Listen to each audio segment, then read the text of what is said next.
Wash out? Bharat का संसद किस लिए है? भारत का संसद गर्म कॉफी पीने के लिए। एक आपका उद्योगपति जो नरेंद्र मोदी का चहेता है, नरेंद्र मोदी के कहने से उसको श्रीलंका में, बांग्लादेश में, इजराइल में, कीनिया में हर जगह डील मिलती है। ये जो एक बड़ा शब्द है ना, ये वॉश आउट, ये मीडिया का बड़ा चर्चित, उनका बड़ा, आप लोगों का बड़ा ये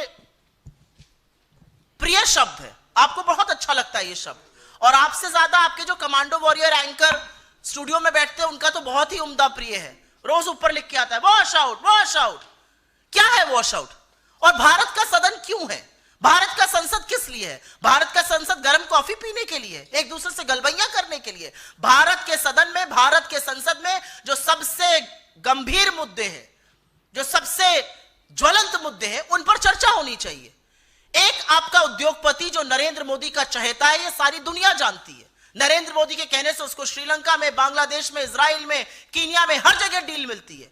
एक ऐसे उद्योगपति के खिलाफ संगीन आरोप यूएस की डिपार्टमेंट ऑफ जस्टिस की ग्रैंड जूरी ने लगाया है। 2 साल की जांच के बाद लगे ये आरोप। उसमें एफबीआई और एसईसी संलग्न है।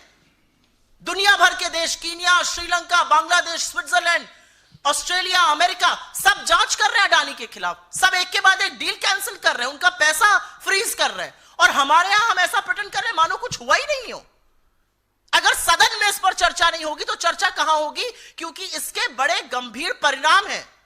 अडानी पर जो जांच लगी है और जो शिथिलता नरेंद्र मोदी की सरकार और नरेंद्र मोदी के लोग और उनकी एजेंसियां दिखा रही हैं, वो पूरी तरह से भारतीय उद्योग जगत पर, भारतीय मार्केट पर, भारतीय इन्वेस्टर के लिए बहुत बुरा संकेत है। ये कहीं ना कहीं हमारी जो कानून व्यवस्था है उस पर सवाल उठाता है, ये फेयर प्ले पर सवाल उठाता है, ये कॉर्पोरेट गवर्नेंस पर सवाल उठाता है। और इसलिए इसकी चर्चा सदन में होनी चाहिए।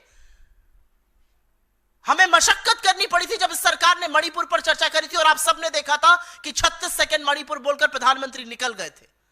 यह सरकार बेरोजगारी पर चर्चा नहीं करेगी, महंगाई पर नहीं करेगी, आर्थिक असमानता पर नहीं करेगी, अडानी पर नहीं करेगी। तो मोदी वंदन करने के लिए सदन नहीं है, वो बीजेपी के हेडक्वार्टर में करिए।